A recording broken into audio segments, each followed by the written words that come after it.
Whilst it's up to wrestlers themselves to keep each other safe in the squared circle, it's also up to wrestling companies to ensure that the wrestlers are safe and the risk of injury or harm is as small as humanly possible.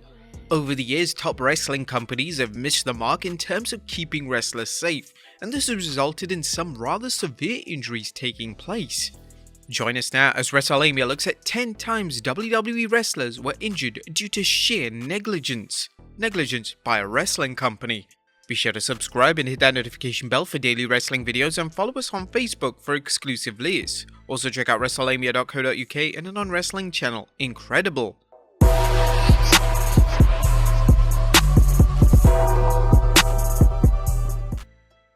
Number 10. The Undertaker in 2001. The sledgehammer is synonymous with the game Triple H, but what a strong portion of fans don't know up until 2001, specifically WrestleMania 17, is that Triple H used a fake sledgehammer. The reason for the change was due to an accident during Triple H's match with The Undertaker. As Taker was about to perform the last ride on Triple H, the game used a sledgehammer as a weapon. However, this prop malfunctioned, resulting in the dead man receiving a brutal cut on the face. It's commonly believed that the sledgehammer had a pre-existing sharp edge on the wood, which should have been checked before the weapon was authorized to be used in the match. Whilst not a life-altering injury like some of the injuries on this list, this was an incident that should have been avoided. Number 9. Jake the Snake Roberts. Speaking of WWE props malfunctioning, this was the case during the build to WrestleMania 3. Jake the Snake Roberts had just turned babyface and he was about to embark on a feud with the Honky Tonk Man. The feud between the two would escalate on an episode of the Snake Pit where Roberts would be laid out by a guitar shot. WWE decided to use a real guitar instead of a prop one, meaning that Roberts seriously hurt his neck as a result. Roberts would later reveal that this was the beginning of his problems with addiction medication as he was in so much pain. There have been claims over the years that the real guitar was gimmicked in a way which would cushion the blow, but Roberts' long-term damage from the guitar shot are a clear indication that whatever WWE did didn't work. Now, the guitar was actually bought by Pat Patterson's partner at the time, who believed that Vince would want a high-quality guitar, hence the way you couldn't even see it crack when it hit Jake Roberts' neck. Number 8. AJ Styles. WrestleMania sets are traditionally extravagant and grand, but the WrestleMania 38 set resulted in one of WWE's top stars, AJ Styles, receiving a serious gash on his face. As AJ Styles made his entrance for his match against Edge, AJ walked straight into the enormous star that WWE had placed on the entranceway. The cut was rather deep and it could have seriously impacted the match as WWE have a strict no blood policy. According to SmackDown commentator Pat McAfee, due to AJ's injury, WWE producers had to inform talent that they needed to watch where they walked upon making their entrance. This is something that should have been worked out when designing and implementing the set, but clearly WWE believed that the star-shaped symbol wouldn't result in any issues. Number 7. Triple H. Triple H during his career has enjoyed a special entrance at WrestleMania. However, his entrance at WrestleMania 29 went badly wrong. As the game made his way down to the ring to take on Brock Lesnar, WWE would incorporate super cold carbon dioxide as part of the entrance, and the plan was for it to turn into ice when making contact with Triple H's skin. Whilst this idea sounded great on paper, upon execution it left one of WWE's most iconic stars with second-degree burns. Fans had no idea that Triple H was seriously hurt, and somehow the game managed to complete the planned match with Lesnar without a hitch. This was a huge mess on behalf of WWE as it was brought into question on how on earth something of this magnitude could happen with what seemed to be a rather simple entrance. Number 6. Kurt Angle. SummerSlam 2000 represented Kurt Angle's first pay-per-view main event in WWE. Angle would take on The Rock and Triple H in a triple threat match, and the match was a clear sign that Angle was as tough as they come. One of the most notable spots in the match was to see Triple H perform a pedigree onto Angle through the announce table. However, there was just one issue.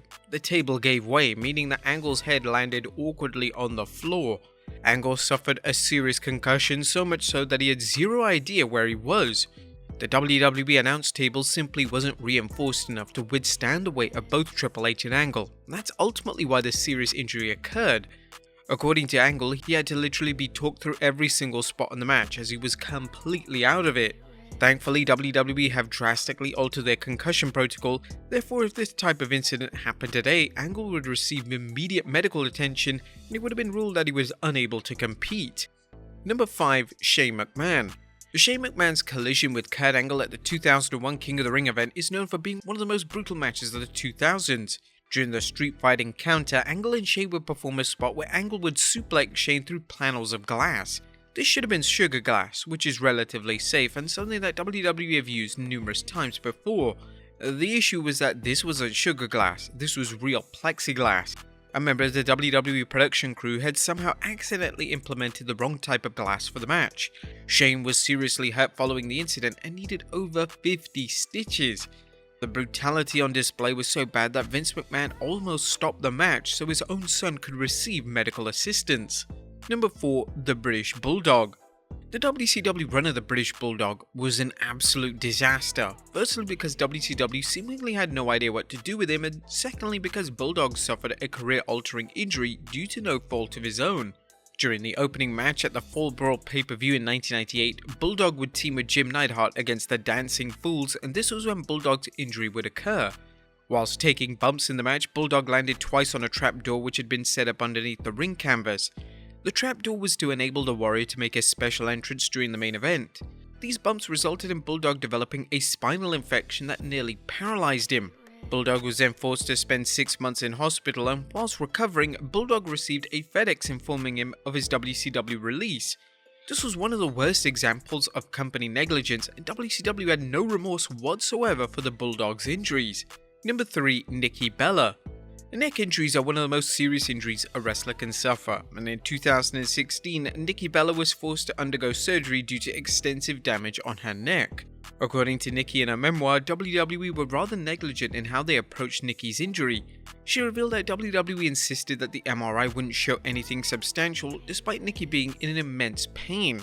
Nikki added, "I asked for an MRI, but they told me that it wouldn't show anything. They had no answer when I explained that my legs were going numb and giving out on me in matches, that I could only lie down in bed for a few hours at a time. Finally, I had an MRI. It was in Austin, Texas, and I was backstage. A doctor came up to me to say, 'Just so you know, we're not going to find anything.' I would have given anything for that to be true. I was really frustrated because I felt if I were a male superstar, I'd be getting radically different treatment instead of being instructed just to sit at home and pray." Thankfully, Nikki listened to her own body and was able to get the surgery and subsequent treatment she badly needed. Number 2. The Undertaker in 2010. The legendary Undertaker is well established for being one of the most respected names in wrestling. Throughout his career, Undertaker would work through injuries and sicknesses as he was the conscience of WWE, and he believed that he always needed to put on a performance for the fans. However, in 2010, the dead man suffered an injury which was down to sheer incompetence on behalf of WWE. The dead man's iconic pyro malfunctioned during his entrance at the Elimination Chamber pay-per-view. The Undertaker would suffer first and second degree burns, and his hat and coat were virtually destroyed. The burns were so painful that the Undertaker had to apply cold water whilst in the chamber pod, and it is believed that the individual responsible for Undertaker's pyro was fired with immediate effect, and according to the dead man, he had given a prior warning to the individual weeks prior as the pyro was seemingly getting too close to the Undertaker's body. And number 1, CM Punk. Most of the allegations of WWE being negligent towards CM Punk can be found in court documents, as that's how serious the claims of negligence were between the two sides. When Punk left WWE in 2014, he would take part in a tell-all interview with Colt Cabana, and in this now infamous interview, Punk would completely rip WWE to shreds. Punk would reveal that he was always working hurt, and that WWE never gave him any substantial time off to heal. In fact, in 2013, WWE would even book CM Punk in a TLC match against Ryback just as he was recovering from a torn meniscus. But the main act of negligence on behalf of WWE was at the 2014 Royal Rumble, which happened to be Punk's final ever WWE match. Punk went into the match with a serious staph infection, which was misdiagnosed by WWE doctor Chris Amann as a fatty deposit. This infection was later examined by an external doctor following Punk's WWE exit, and this was when the doctor revealed that it was so substantial that Punk could have died. Additionally, during the 2014 Royal Rumble, Punk suffered a concussion early on in the match. This was seemingly ignored by WWE medical staff, and Punk would proceed to be chokeslammed through the announce table by Kane. Punk's claims eventually led to a defamation lawsuit between Punk and the WWE doctor, with the man being unsuccessful in his claims of defamation. But there you have it, folks, 10 WWE wrestlers who were injured due to sheer negligence by a wrestling company. Be sure to leave your comments down below, and I'll see you next time with some more wrestling content.